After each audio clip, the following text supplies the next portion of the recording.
Center Branch Library, and today I'm going to be showing you how to make reusable beeswax wraps. You can use these to cover bowls, wrap cheese or leftovers, or even just store snacks. They're an alternative to saran-wrap and ziplock bags.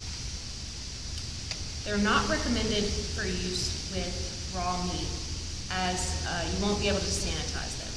To clean these and reuse them, you just rinse under lukewarm water with soapy water, but you can't use hot water or else it will melt away the wax. Alright, let's get started. If you picked up a kit from the library, you should have a set of instructions, 3 pieces of 100% cotton fabric. It's recommended to only use cotton fabric for this. And these pieces of fabric have been pre-washed and pre-cut. You'll notice that there's a zigzag along the edge. This is to prevent fraying. So you have 3 different sizes of fabric, about a 10-inch square, largest, a medium size that's about 8 inches, and a smaller one that's about 6 or 7 inches. You're also going to have a bag with beeswax. Some of these will be shredded, but you may also have chunks or pellets. Either of these work fine for the method that we're using. You're going to have a container of pine rosin. Now, if you are making this at home and buying your own supplies, you do not need pine rosin. This is just an additive to make the beeswax wraps stickier. We also are including jojoba oil, which is another optional additive. The jojoba oil makes the wraps softer.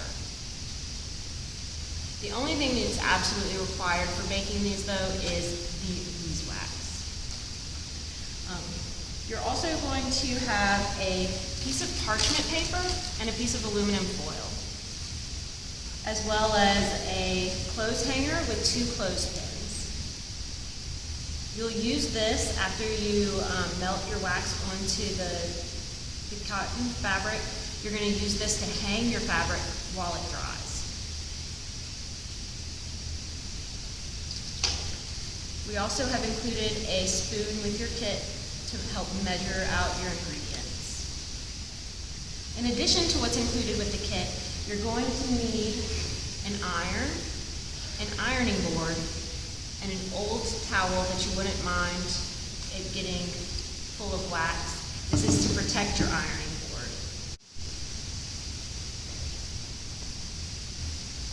Alright, before you begin, make sure to prep your hanger, get the clothespins attached, and find a place nearby where you can hang your beeswax wrap. You're going to want to have this set up so that once you take your wrap off of the foil, it's ready to hang and dry. Next, you're going to prep your ironing board area. So take your old towel that you wouldn't mind getting dirty and lay it over your ironing board. This is just to protect your ironing surface. And then take your aluminum foil and place it on top of the towel. This is actually going to be where we are working on the aluminum foil. The towel is just in case the wax goes over the edge. You want to make sure it doesn't get on your ironing board, because wax is very difficult to clean, as well as the pine rosin is very sticky. It'll stick to everything. So once you've got your workstation set up, get your piece of fabric. I'm going to start with the small size. This is the 6 or 7 inch piece of fabric, and place it on your aluminum foil. Next, you're going to sprinkle the ingredients onto the fabric. And you can refer to your instructions. There's going to be a small table here that tells you exactly how much to use per size. So for the small size, I'm going to start with 2 spoonfuls of beeswax, 1 spoonful of the pine rosin, and a half a spoonful of the jojoba oil. So you'll just use your spoon to kind of estimate out a little bit and to sprinkle it throughout the fabric. Try and keep it evenly spread out, but your iron will also help you spread it out as you melt it.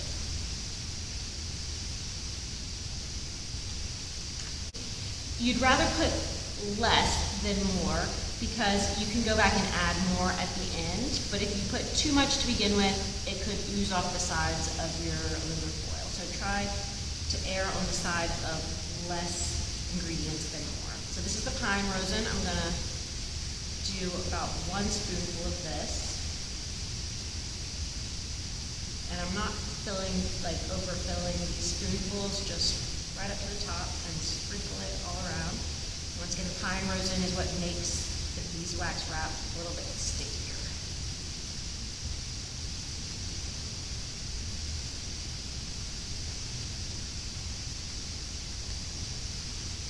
All right, and lastly, we're going to do about 1/2 of a spoonful of jojoba oil. And this is to make the wrap a little bit softer, so that the beeswax doesn't crack when you're trying to mold it over different objects.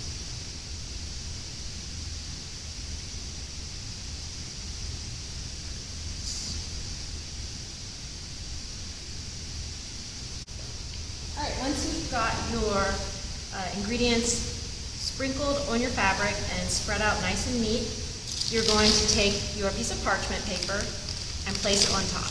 Now, it's very important to use parchment paper and not wax paper because the iron will melt the waxy part off. Parchment paper does not have the waxy coating on it, so it's just parchment. And you technically could use aluminum foil for this part, but the parchment paper is a little easier because you can see through it, so you can see what's happening as you're melting your wax. And go ahead and set your iron to medium heat. And once your iron's heated up, you're just going to slowly press down and move the iron around in circles, and you'll see the wax and all of the ingredients starting to melt.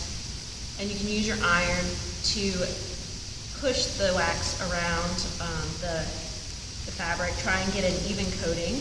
So you can see like the darker areas are where the wax is. Try and push it off to the edges to make sure it gets all over. And it looks like this one got fully coated on the first try. Sometimes you'll miss little spots, but you can take off the parchment paper, and if you see like an edge that is dry or lighter colored than the rest of it, you can sprinkle more on top. Sometimes there's little chunks in the pine rosin that take a little while to iron out and melt, so you can keep on ironing even if most of it's melted. Try and get all of it evenly melted out. All right, and then you're going to pull off the parchment paper and set it face up somewhere else so that it doesn't get beeswax on anything, and then pretty quickly you need to pull this piece off so that it doesn't start drying to the aluminum foil, and then you'll clip it on to your clothespins and hang it to dry. Now these only take about 3 or 4 minutes to dry, but it's just important to have it not touching anything so it doesn't stick to anything else while it's drying. So you can hang that up while you work on your next one.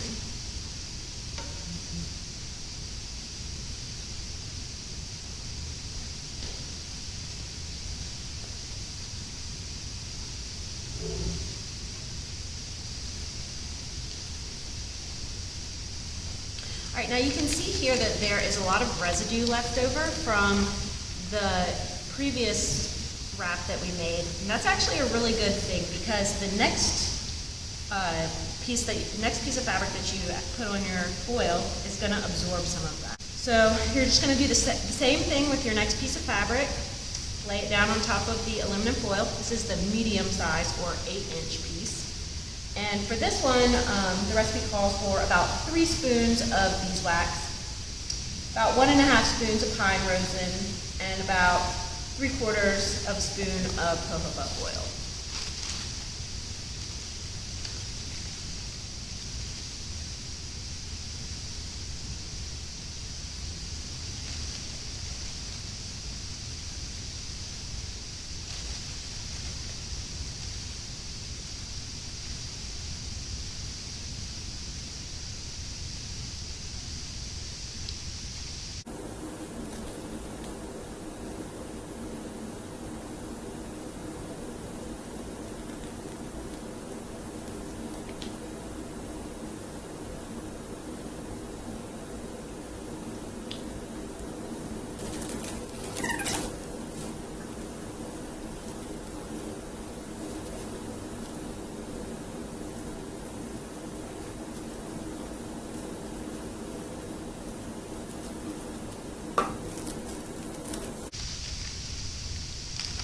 on this one, I can see that the beeswax didn't quite get into all of the corners. There's a little drier spot right here. So I'm just gonna sprinkle a little bit more beeswax in the corner areas to make sure that it is fully covered.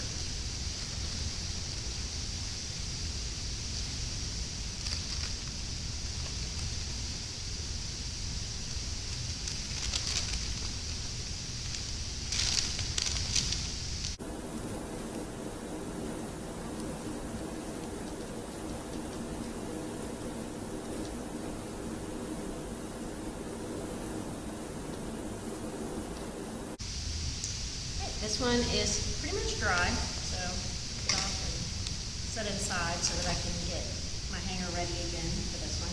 So once it's like stiff enough, then you can just lay it down on a clean surface and let it finish completely drying out.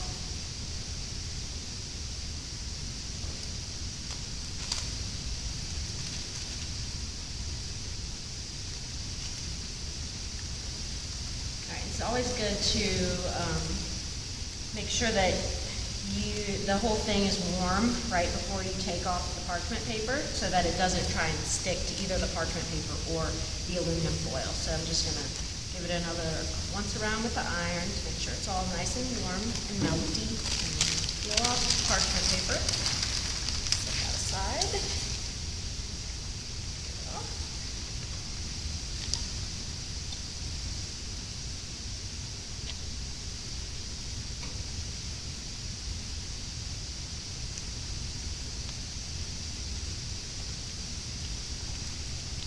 I'll set this aside to dry while we work on our last one.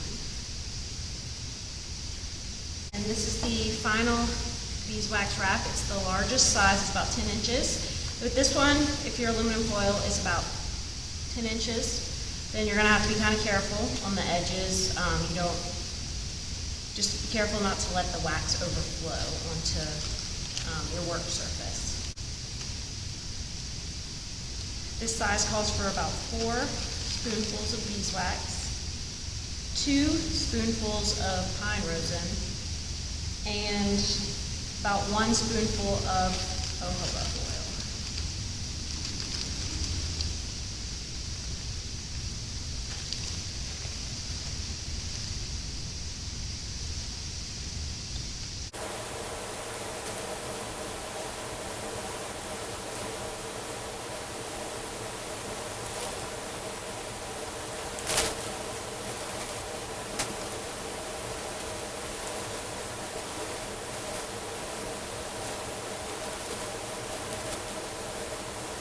Don't forget to hang on to your parchment paper and your aluminum foil. There's a lot of residue on there that you can use to refresh your wraps later on if they start to lose some of their stickiness. You can just re-iron them and they will pick up some of that residue. So I hope you enjoyed this video and learned something new. Thanks for watching.